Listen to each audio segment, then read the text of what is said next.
معجزات کی دلیل ہوا کرتی ہے. بولے نا سبحان اللہ.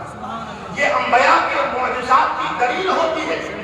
حضرت شیخ ابن العربی, آپ لوگوں نے نام سمجھ لیا ہوگا, بہت نام آپ لوگوں نے جانا ہے اس لاک ڈاؤن کے اندر. حضرت شیخ ابن العربی ہیں. ایک ناستک آیا اور مناظرہ کرنے لگا. کہا کہ آپ کے قرآن میں جو لکھا ہے کہ حضرت ابراہیم علیہ السلام کو نار نمرود میں ڈالا گیا اور حضرت ابراہیم کو نار نمرود نے نہ جلایا, وہ آگ ان کو نہ جلا سکی, میں اس کو نہیں مانتا. حضرت شیخ ابن العربی نے کہا کہ اگر اسی دن کو میں دہرا دوں, یعنی اس کا کچھ سین تمہارے سامنے رکھ دوں, تو کیا تم میرے مذہب کو تسلیم کر لو گے؟ کہا بالکل ایکسپٹ کر لوں گا اگر آپ نے مجھے کچھ ایسا دکھا دیا. ٹھنڈی کا موسم تھا, لوگ آگ جلا کر کے آگ تاپ رہے تھے. حضرت شیخ ابن العربی اٹھے, دھیرے دھیرے قدم سے گئے اور اس انگیٹھی سے ایک آگ کا انگارہ اٹھایا اور لانے کے بعد اس انگریز ناستک کے گود میں ڈال دیا.